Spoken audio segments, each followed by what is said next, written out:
This is Dr. Lisa Marie Bobby, and you're listening to the Love, Happiness, and Success podcast. Today, we are starting our show with a song by the Castanets. You can learn more about the Castanets on their Facebook page, but I thought it was a great intro for our show today because their song is describing a longing to connect emotionally, I think, when things feel hard. And that is the subject of our podcast today, because we have been talking a lot about this at Growing Self. We have a lot of therapy clients, coaching clients reaching out to us lately, coming in wanting to talk specifically about not just the fact that they're dealing with some challenging life circumstances, but really wanting to know how to be more emotionally aware and how to stay in a good place no matter what is going on. I've also had a lot of really interesting listener and reader questions coming in lately, specifically wanting to know how to manage big feelings, particularly dark emotions, things like anger or fear or pain, in a healthy way. And I suspect that part of the reason why this is becoming more of a topic lately is because of the change of seasons, believe it or not. I've noticed over the years that as we transition more deeply into fall, for whatever reason, people often enter a more contemplative, just life space where they are thinking about things and often feeling things differently. Some people trend towards depression at this time of year, but other people just kind of enter a more contemplative space.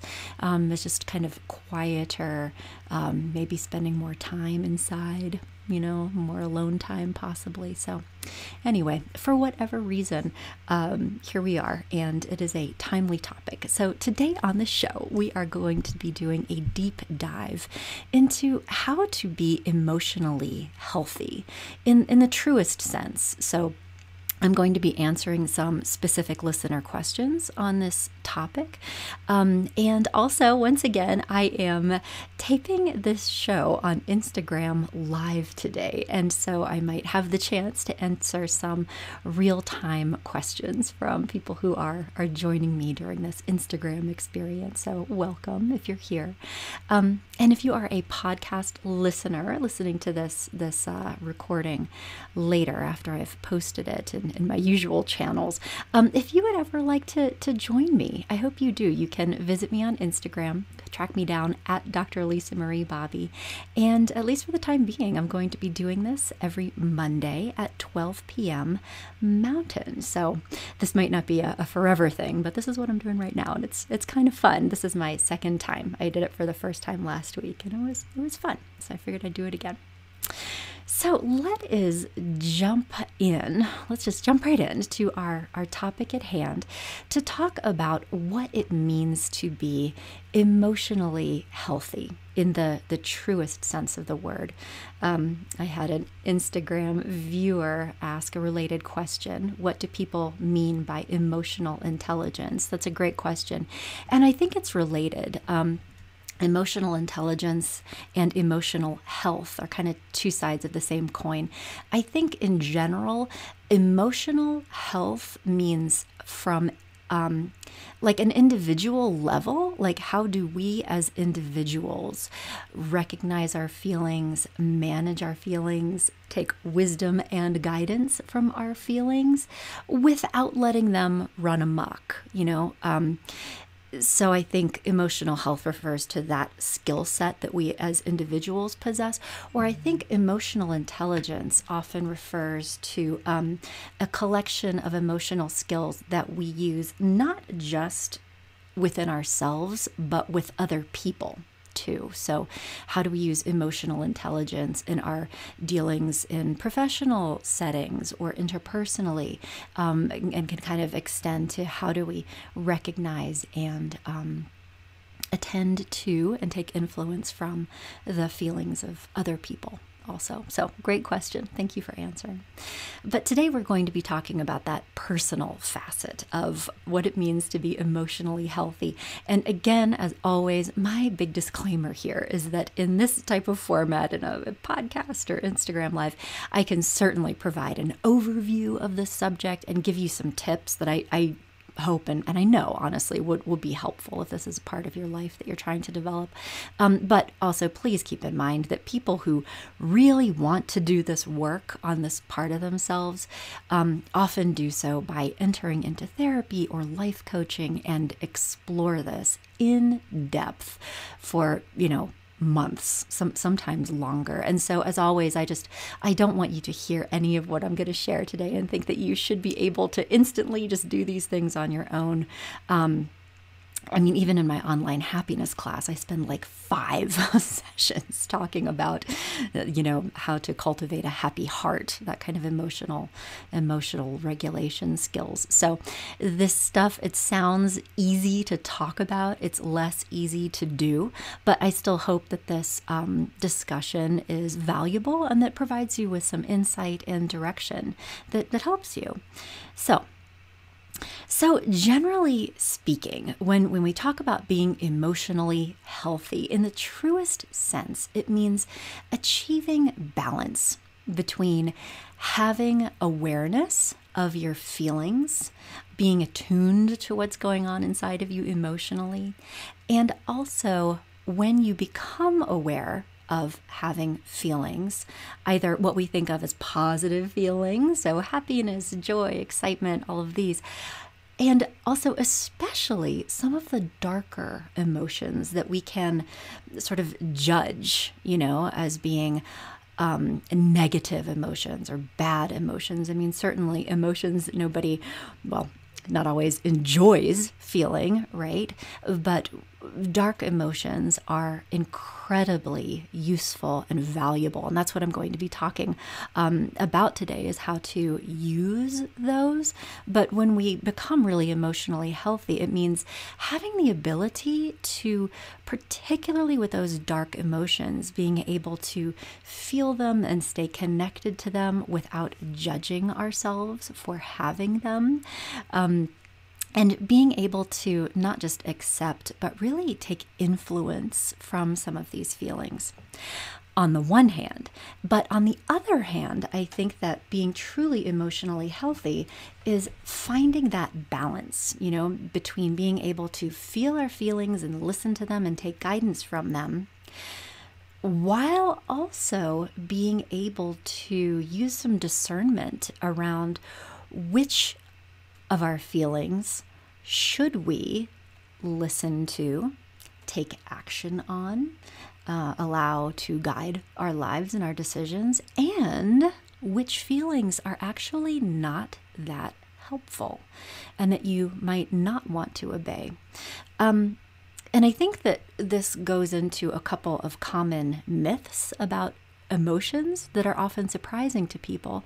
And one of them is that, this myth that happy people don't have bad feelings or those dark emotions, that really happy people don't feel angry or sad or upset or afraid or lonely or jealous or annoyed or any of these things. And I think that there's this myth in our culture that people who have it figured out are generally absent of these feelings, when the opposite is actually true. What research has shown, in fact, is that the people who report being happiest overall and who really are very emotionally healthy, not just feel those dark emotions fairly routinely, things like sadness, anger, loneliness, all of that happens inside of them. But I think the difference is that people who report being really happy most of the time is that they have developed the capacity to have compassion and self-acceptance for themselves while they are having those feelings. So when those feelings come up, which they do in everyone, they're not perceived as being bad or negative. It's more of like a source of information that's actually positive in its own way. And also, I think people who have report feeling happy and satisfied most of the time, not only do they have a higher degree of tolerance for those feelings, they do have a fairly well-developed skill set for what to do when these feelings come up. So actually, we did a little thing on Instagram this week where we posted asking some of our followers to let us know what kinds of coping skills and things they most frequently use when dark feelings come up. And we got some wonderful responses, and I'm excited to share some of those with you, which I will later on. But another myth about emotional health is that, these dark feelings or negative feelings should be avoided, or that when they're present in our lives, it means that they're problematic. And that is also not true. We associate dark feelings with things like depression or anxiety or, mental health issues that are like, diagnosable conditions. And so we need to work on resolving those symptoms so that we don't have them anymore. And while it is true that there are conditions where emotions are not reflective of what is really going on in someone's life, and they are issues that do need to be addressed through psychotherapy. Most of the time, in my experience, when people come into life coaching or therapy outside of a diagnosable condition, it is very common that they're actually dealing with difficult feelings. And they're not necessarily a bad thing. What is actually the truth is that many times when we start digging into those feelings with the intention of understanding them, what is almost always the case is that people are having their emotional guidance system provide them with really valuable information through the form of these dark feelings. So that when people start listening to these feelings and saying, why am I feeling this way? And as opposed to like, what's wrong with me for feeling this way? Leaning into the other side of it, which is, how does it make sense that I'm feeling this way? It's often the case that we discover a whole just treasure trove of really valuable information about what people need in their lives that they're not getting from their relationships, or the truth about how they feel about their career, or maybe they're not taking care of themselves, or maybe they are living their life in such a way that's not really congruent with their highest values, or they are kind of going through the motions in their life and really sort of disconnected from the activities and the kinds of relationships and experiences that are most meaningful to them. And in this case, it's really very, very helpful to listen to these dark emotions, because when we do, they're saying, oh, you feel bad because you are unconsciously doing something that is maybe painful for you, or you're in a relationship that isn't good for you. And so, it's like sort of the analogy is like if you put your hand on a hot stove, you feel pain because your body is saying, stop that. And a lot of times our emotions are really serving the same purpose. They're saying, what are you doing? And listening to them is actually the path of growth, as opposed to labeling them as bad and trying to get rid of them, because then if you do that, you don't have the opportunity to take the wisdom that they're trying to share and grow from it. So another big component of emotional health is learning how to make friends with those dark emotions, because they're there to really help you connect with your truest self and build a life that is aligned with who you are and what you really need. Now, it is also a more complex situation than this, because on the other side of that balance equation that we were talking about is another thing that's true, which is that not everything that you feel is necessarily right and good either. And I think that there is another myth in our culture, particularly when it comes to some of the wings of pop psychology that are out there, that says we should always listen to our feelings. And that is not true either. Not everything that you feel is healthy, or a reliable source of information. Some feelings are almost like artifacts of hurtful life experiences that have happened in the past, or many people have really negative feelings that are due to ways of thinking about things that are not helpful. So maybe core beliefs that are outdated, or misperceptions about what's happening, and that's particularly true in relationships. And so part of developing the capacity for emotional intelligence, and also, real and authentic emotional health, is learning how to tell the difference between things that you're feeling that are really helpful and things that are happening inside of you that are not actually that helpful. And that, yes, maybe you feel that way, but it's related to something that is not something that is worth listening to or obeying. So it's really figuring that balance out. So, as you can imagine, this takes time and a lot of self-awareness. But it's really worthwhile, because when people struggle to know how to deal with their feelings or manage their emotions well, one of three things usually happens. First of all, some people who really struggle with their emotions, they cope with all of it by numbing themselves. They either ignore all their feelings, but particularly the dark emotions, or and this will sound weird, but it's true, they are not aware that they are having feelings at all.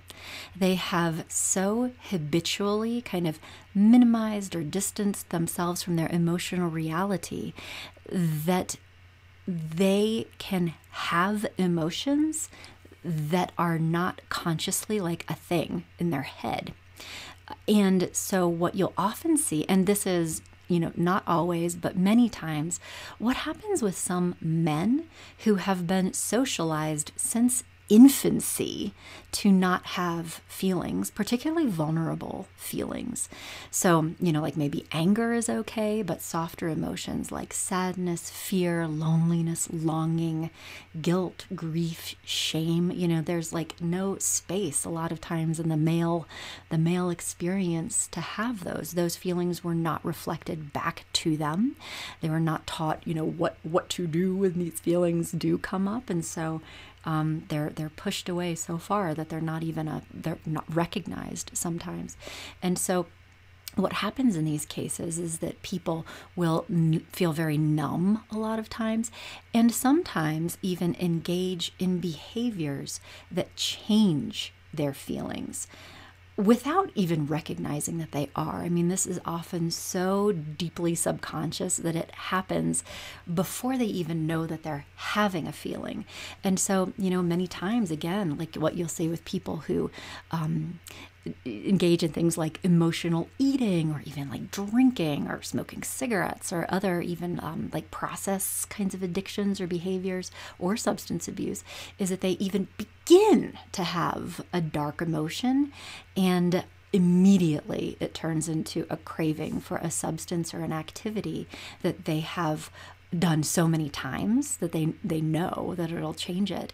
And so that is really a very reliable and effective way of not having to have a feeling. So, and while that is a strategy, I guess, people who are kind of cut off from their feelings in this way, they often will do things as this kind of like impulsive, reactive, subconscious way of getting away from the bad emotion. And as such, sometimes their behaviors don't really make a lot of sense, like either to themselves or to other people. So they'll be like, why do I do this? And so they might come in for counseling or coaching, like saying, I can't stop smoking or something like that. Or that they have like these patterns in their relationships oftentimes.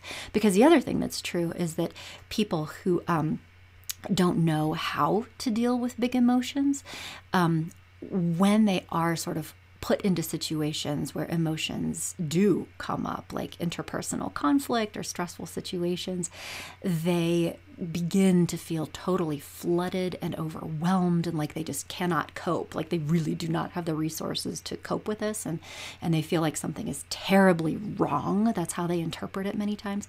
So they scramble to make these feelings go away by whatever means necessary. And this can be very problematic in relationships, because oftentimes the biggest feelings come up in our relationships. And so when people, all they know to do is like avoid this, they will oftentimes shut down conversations that are starting to get emotionally intense with our partners, which does not lead to good things in a relationship, obviously. Or they will avoid people or situations. They will oftentimes have a lot of like anticipatory anxiety, thinking that something is going to be really bad and awful, and so they will stay away from situations that might make them feel bad. Or they will really like dive into distracting behaviors, or like substance abuse kinds of behaviors. So there's a lot of energy that goes into kind of building up this protective wall to protect themselves from having any feelings that they don't know how to deal with, which leads to a whole set of other problems. And also, not the least of which, is that people who are really profoundly disconnected from their own feelings often really struggle to have empathy for other people. They're often like so rational almost when it comes to the way they deal with problems or make decisions, that they don't factor in the feelings of other people, or can really struggle in relationships because they're not connected with all of this emotional information. So it's like they're trying to navigate the world missing a sense, like imagine if you didn't have the sense of smell anymore. Like there would be a lot of information that comes to you about the world and what's going on around you that you would not receive, because it's like that sense was deadened. And people who do not know how to cope with emotions and have a strategy of avoiding them to the point of not feeling them at all, can miss a lot, particularly when it comes to their dealings with other people. Also, what I have found to be true is that if people are like insulating themselves from feeling negative emotions, they are also oftentimes inadvertently kind of insulating themselves from feeling really positive emotions too. So it's like you can't cut off the bottom without also kind of cutting off the top. And so you see people sort of existing in this kind of gray middle ground where they don't really feel much of anything at all. So they don't feel that bad, but they don't feel that good either. And that can be a tough place to live, right? So for these people, the path to emotional health really means learning how to be okay with not feeling okay sometimes. And that just this idea that having big feelings and dark emotions are just a normal and expected part of what it feels like to be a human, and part of what it means to be a whole person. And that what all of our responsibility is, I think, is to learn some strategies along the way to not, be tormented and flooded by dark emotions, but like, how do I manage this when they do come up, so that I'm able to understand myself and understand other people and stay connected to understand to other people that I care about, when feelings get big. So now on the other side of this, there are also people who are like exactly the opposite. So they routinely feel triggered. They have big feelings frequently. They might get very angry very quickly or get triggered by things going on around them. And they are very comfortable with feeling these feelings to the point where they often react from these feelings without thinking too much about it. So their feelings in the moment are just the most real and important thing that there is, and whatever they feel is then therefore how they behave, which makes sense because when you're having big, huge feelings, it's very present and it feels very true, right, while you're having them. But as you can imagine, this also can often lead to kind of regrettable outcomes, especially when it comes to relationships. Again, you know, people who have big feelings and are comfortable with like being passionate and angry and they will lash out sometimes, or they will take action that is influenced based on how they feel, rather than kind of slowing down enough to do some reality testing or to figure out, why am I feeling this way? What is this attached to? Is this based on some old hurtful thing that happened to me? Is this an artifact of something from my family of origin that is not actually that helpful? Or am I making a judgment about something that is upsetting to me that is actually, when I really slow down and think about it, maybe not a judgment that I want to be holding, or an expectation that I really should be having for this person or this relationship, but so they're not engaging in that kind of self-reflection. Instead, in the moment, they're just saying whatever they feel, or reacting and you know, making snap judgments about people, or writing off relationships and saying, burn it all down, you know, in the heat of the moment, and inadvertently damaging relationships instead of slowing down enough so that they can really solve a problem or repair things, or kind of do that deeper reflection within themselves. And as such, they frequently do things, not meaning to, but they do things that wind up making things worse instead of better, either in their relationships or in their life circumstances. Impulsively quitting jobs, or, you know, buying something, or, I mean, there are so many different variations of this.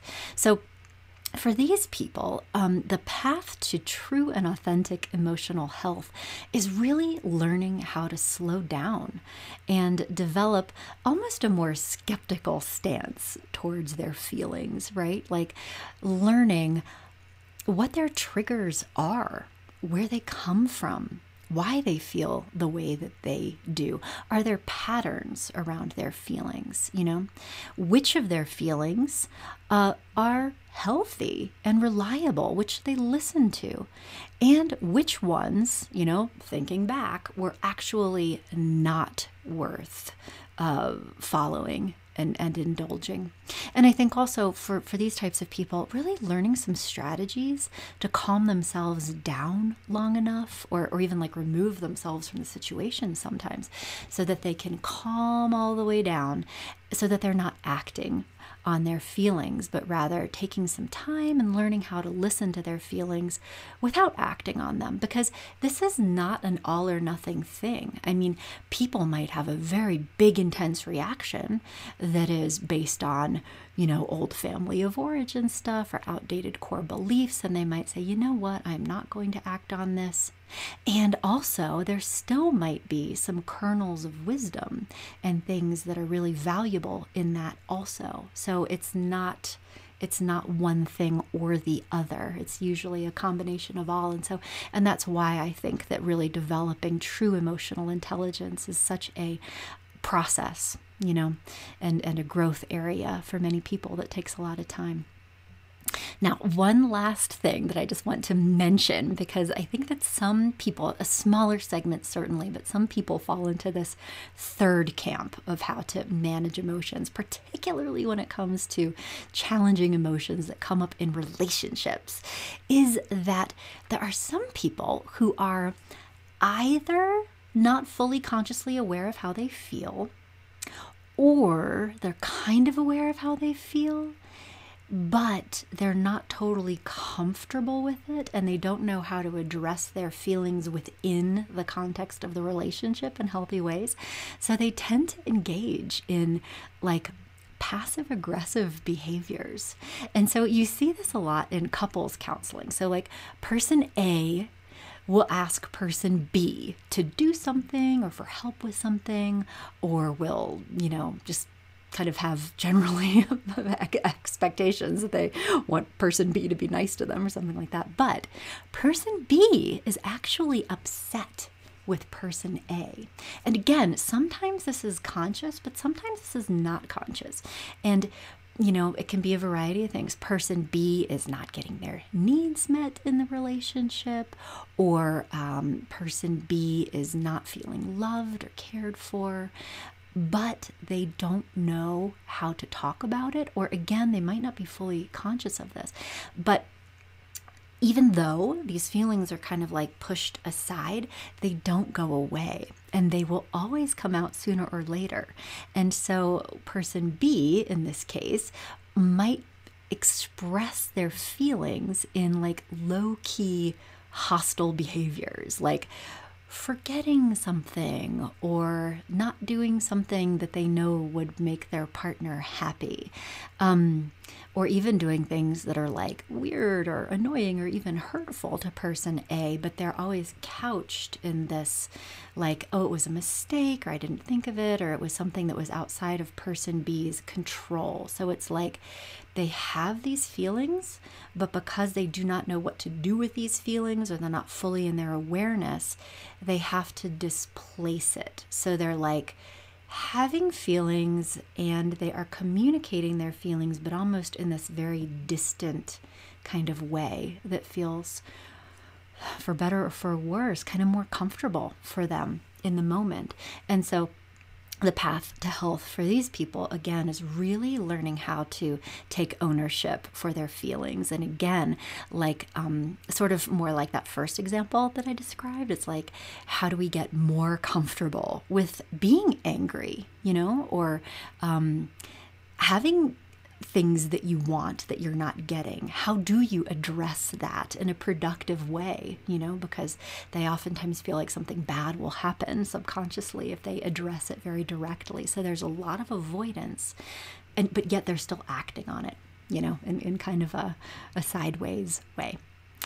So there is just so much here when it comes to emotional health, that I just kind of wanted to give an overview of some different things that can happen when emotional health is kind of still developing, and the only reason that I wanted to describe these is because I think that all of us can fall into some of these camps when we're not really consciously thinking about our emotional health and what kinds of things we can do to strengthen it, all of us, So again, the path of growth here is a process. Like, there's nothing that I'm going to say right now that's going to, magically change any of this. But skills that are really important and helpful to learn in all of these different presentations of, the spectrum of emotional health and what it can look like, are, first of all, getting really, really clear about how you feel in the first place, which can be hard to do. I mean, even sometimes people who are having big, intense feelings, it lacks nuance, like they'll be able to say, I'm mad, and be very connected with that idea. But when you help them kind of like really dig down deeper and deeper into it, it's like, I'm hurt, or I felt disappointed, or I felt kind of afraid in that moment, or a little bit vulnerable. And so even the people who, have a lot of air quote comfort with their emotions oftentimes aren't really slowing down enough to really kind of be fully aware of all of the different layers and nuances of that. So really, self-awareness is huge when it comes to this. And a lot of the work that we do in life coaching or therapy, particularly in the beginning weeks and months of this work, is around facilitating that kind of self-awareness so that people are able to say, aha, this is how I feel. This is what it's about. This is what it's attached to. This is what I'm thinking about in this moment. And then from there, from that place of self-awareness, we can start to work on things like mindfulness skills and present moment awareness that help people really stay in the here and now with their feelings without judgment, without needing to frantically get away from their feelings, without needing to act on their feelings, without judging their feelings. So those present moment awareness and mindfulness skills are really huge. Also, I think cognitive skills are very helpful because many times people are thinking about certain things in such a way that they are becoming upset or becoming upset with themselves for having feelings. And so really beginning to develop those skills of metacognition, thinking about what you're thinking about, are enormously helpful for people who are looking to grow in this area. Because we often think about our thoughts and our feelings as being different things. There are cognitions and then there are emotions. And what is true is that they are very, very, very linked. The way we think about things often creates emotional reactions inside of ourselves, that many times feelings are secondary to our belief or judgment or interpretation of what is happening in reality, right? So our feelings can follow our thoughts. But it is also true that when we are in a mood state, it impacts the way that we think about things. For example, when we're feeling really elevated or anxious, we tend to kind of zone in on problems or threats or potential danger cognitively. And so once we are elevated or in a mood, you're in a mood, and it really changes the way that you think about things, oftentimes in such a way that sort of supports what you're feeling. So then your thoughts and your feelings kind of like feed off one another, and it can be difficult to get out of that. So again, I just wanted to mention some of those things to again sort of reinforce this idea that the path of healing and growth in this area is complex. There's a lot to it. But it's really worthwhile because when you begin to develop these skills, you not just, I think, feel more at peace with things, not that you won't have feelings anymore, but when you do, you'll kind of know how to handle them. And when you practice all of these skills, you will find that it kind of like settles down. That even though you have feelings that kind of come and go, it's almost more like riding the wave as opposed to getting totally flooded or needing to like escape them. Like it's just all you can take it in stride, I guess is what I'm trying to say. So with these ideas in mind, I want to answer a few specific listener questions that have come in recently. So one that came in, I can't remember if this one came in through Instagram or was a question that was submitted through growingself.com. Anyway, but this person says, "Hello, Dr. Lisa. I recently discovered your podcast, and I was wondering if you could touch on the topics of self-control. So how to gain it, how to use it effectively, and specifically how to calm down your reactions. So I usually react quickly, and I take certain situations to the next level because my emotions take over. Also, related to this, how to control your emotions in general." And she closes by saying, "Maybe by learning to do that, I won't react so hard," she says, "and so quickly." And so that's one question that came in. And similarly, here's another one kind of along the same line. This other listener asks, what are some things I can do when I'm feeling extremely anxious, specifically about a relationship problem? She says, I tend to jump into action, and then I often regret the outcome of where my emotions lead me.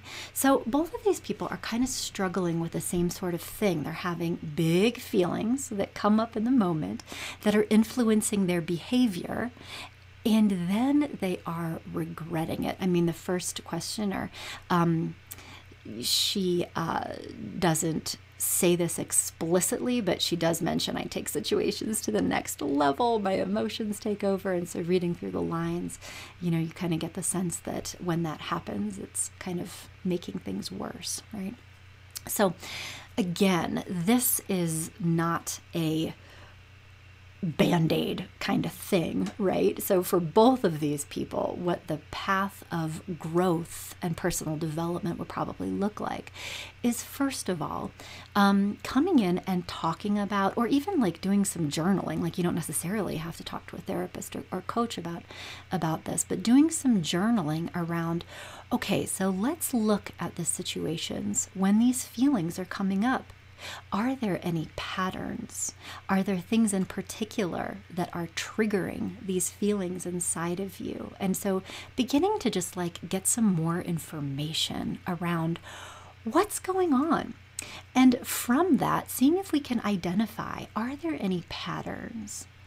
And if there are patterns, like say that, reactivities tends to come up when people are feeling lonely or hurt by their partners, for example, doing some more investigating around why that might be a tender spot for you.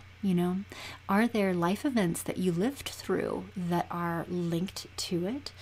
Or are there things going on in this relationship that are actually hurtful for you? Like, again, we want to be very cautious that we're not dismissing these emotions as bad or like judging them, when, both of these people might be having reactions in their relationships that are based on things that they should be listening to. Like, maybe they're not actually being treated by their partner the way that they would like to be, that's always a consideration.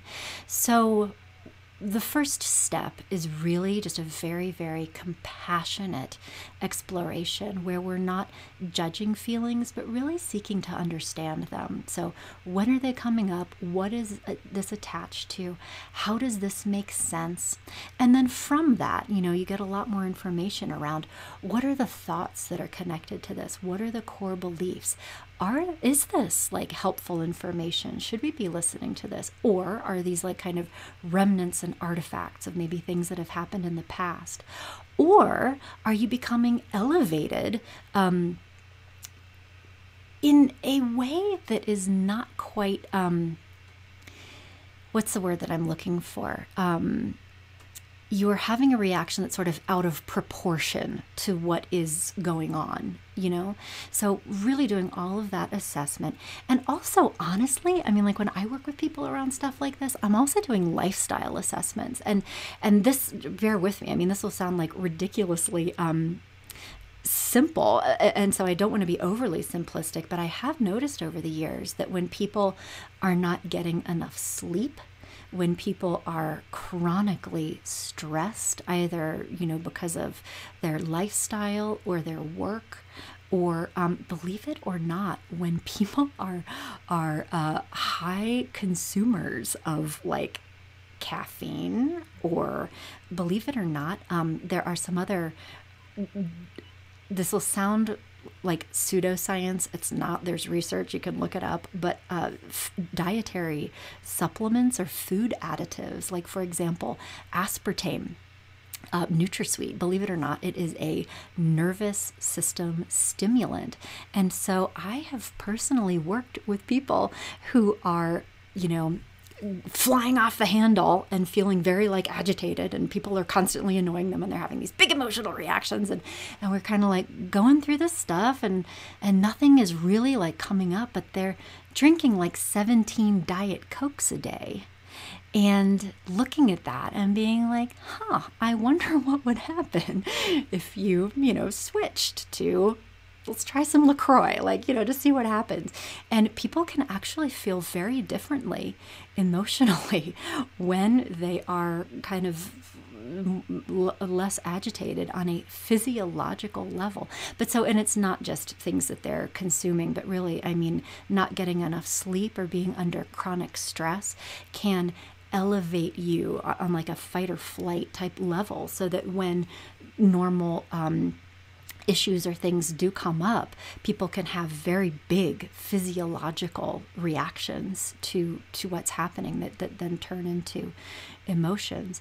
And it's also, I think, very interesting and important for people who are having big reactions to think about their emotions in a different way. This is actually true for people who tend to avoid feelings too, but emotions are feelings in the most literal sense. They are physical sensations in your body. Like someone is touching your arm, that's a physical sensation. When you are having an emotion, it is an internal physical sensation. Some people feel a almost like sick to their stomach feeling. Some people feel a tightness in their chest or in their throat or in their face. I personally, when I'm starting to feel stressed or anxious, I will feel like a hot ball in my solar plexus region. Like that's my feeling sensation. And so I think sometimes simply recognizing their physical sensations, and this is important, the fact that these physical sensations are simply occurring, they are not harming you, they are not hurting you, they're not destructive in any way, they're simply present in your body. Many times people with these big, huge reactions, emotional reactions, are enormously calmed when they are taught through, mindfulness and present moment awareness skills, how to simply just literally feel the feelings in their body without needing to change it or escape it or do anything with it or control anyone else to make it go away. Because what's always true is that, usually in fairly short order, 15, 20 minutes, if you do nothing except to sit there and notice them and breathe, they just kind of fade away on their own. So really no action is required. And many times people who are very reactive just simply need to be retrained to notice what I'm feeling and how do I just sit with it. See if there's anything that I need to listen to. Where is this coming from? Some exploration, but at the end of the day, no action is required, and I'm going to be okay either way.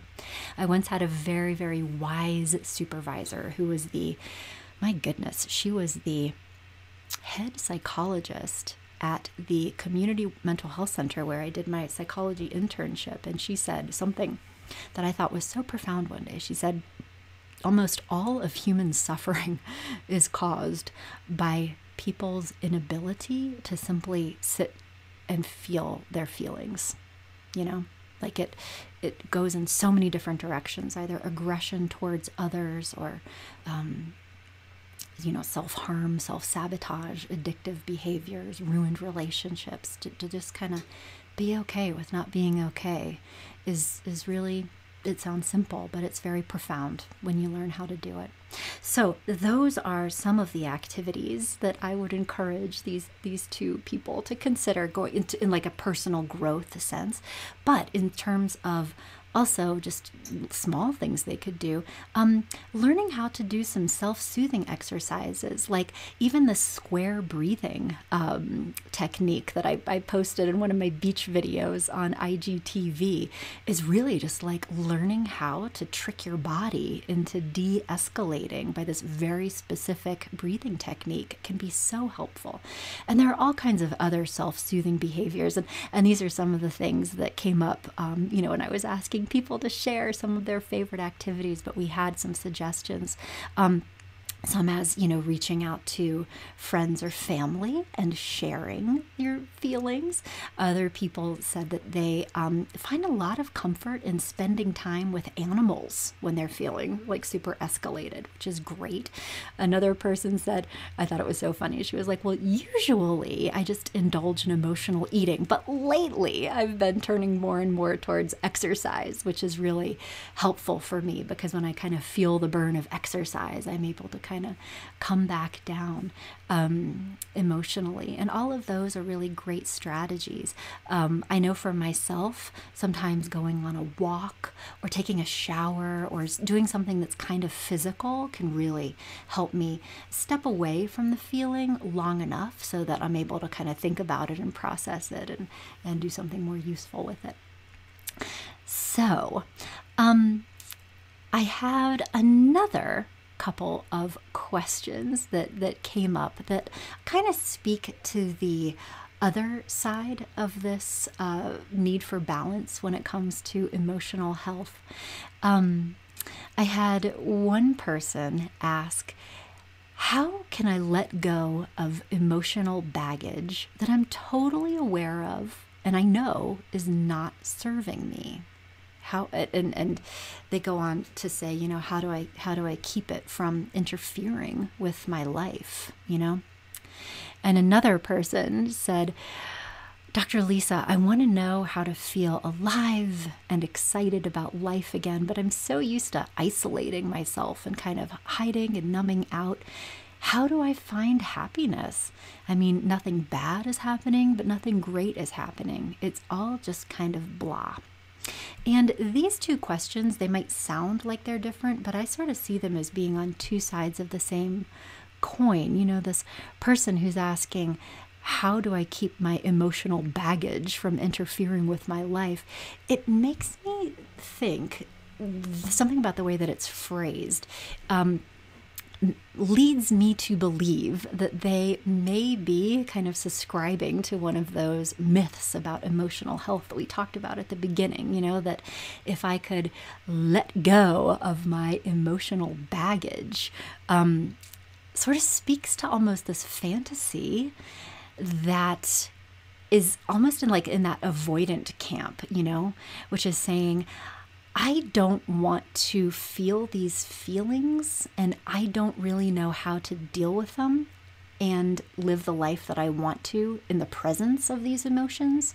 So I'd like you to help me figure out how to stop feeling this way, is what I kind of hear in that question. And my advice, I think, in this case is similar to, anyone who tends to be on that avoidant side of the spectrum, which is to make friends with that emotional baggage, right? Like, let's unpack those bags and see what's inside. I mean, I almost get the sense of like a stacked up suitcases that are like bricks in a wall, and like, okay, so let's see what's in those suitcases and what do you mean by emotional baggage? And so what do we need to listen to in there? What should we take guidance from? Are there things that are kind of like unfinished emotional business with the past that until you explore it and talk about it and maybe do some grieving and learning and growing, that you can't move forward until you say goodbye to some of that stuff, but that the process is really learning who you are because of your life experiences and how they impacted you, and what of those life experiences were good and helpful and made you the person that you are, and And what are some things that maybe you've lived through that now you do have certain triggers or things that you need to be sensitive to, right? But I think the biggest question is, what do you want to do with all this? Like it's one thing to acknowledge what happened in the past, but I think it can be a much more empowering conversation to think about, how do you want to show up in the future or in the present? Like who do you want to be now? What kind of person do you want to be in your relationships? What kind of impact do you want to have on the world around you? And how is that wall of suitcases maybe preventing you from doing that? So doing a lot of, I think, personal growth and exploration around what do you need to listen to, and what feelings might you have that you probably need to do like a manual override. So like, yes, I feel anxious in these situations, and this is actually a self-limiting feeling that I'm not going to indulge. So what do I need to do instead so that I can be the person that I want to be anyway, and not have this hope that I could be free of these feelings necessarily, but like when they do come up, how do I acknowledge them and manage them in such a way that they don't get in the way of me being who I want to be? That's what really releasing emotional baggage looks like in practice. And then the other person, I think similarly, talking about like wanting to feel alive and excited about life again, but, really tending to isolate or numb themselves out. I think also is in that place where they are perhaps protecting themselves from bad feelings or hard feelings or dark feelings. But in doing so, they have kind of constricted their life in such a way that they're not feeling many positive things either. They're in that gray space where they're not feeling much at all. And to me, when I hear this question, and we had someone from Instagram saying that they could relate to that. Was that the one about feeling like you had baggage, or was that the one about feeling like disconnected and sort of blah about everything? I'll give her a minute to respond, but if it's the latter, I think that, oftentimes people who are in that numb space are protecting themselves in a lot of ways because they are trying to minimize their exposure to dark feelings oftentimes. Oh, not feeling connected. Yeah.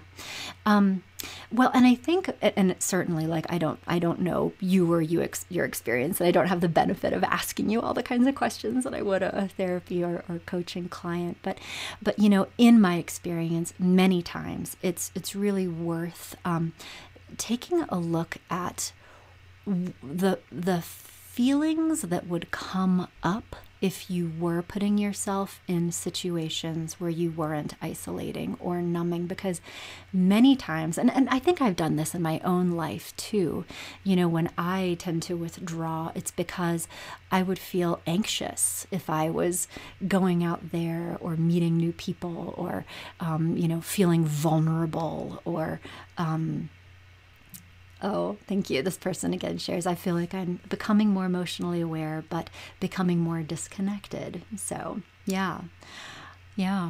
Well, I think too, like, again, many times, and again, I'm speaking globally, and I don't know the nuances of your situation, but many times it is an attempt to limit your exposure to pain and discomfort and anxiety so that we withdraw from life experiences that would make us feel anxious and vulnerable, perhaps, because the alternative is that many times creating connection and listening to our feelings and taking influence from them can open up all of these doors into things that feel very anxiety provoking.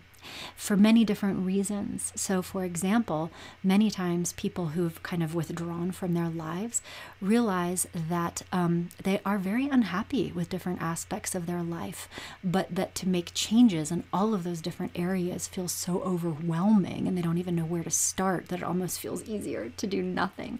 Or sometimes, that disconnected feeling, many times when people lean into that, they become aware that they have a lot of anxiety that comes up in relationships, or that it's very hard for them to be vulnerable or to put themselves out there. And so they don't, and again, it's all very self-protective, but the path to healing is, again, learning how to be okay with not being okay, and figuring out how to feel anxious, or to feel like tense, or to feel uncomfortable, and doing it anyway, because you know that it's the right thing to do, and that while it might make you feel anxious to take positive action, it will ultimately lead to a change in circumstances that would be beneficial. So Instagram is going to cut me off in about 30 seconds. This is probably a good place to stop. Thank you so much, everybody who's joined me today. This was a lot of fun. I'll be here next Monday. And thanks to you for listening at home. And I'll be back in touch soon with another episode of the Love, Happiness, and Success podcast. Bye, everybody.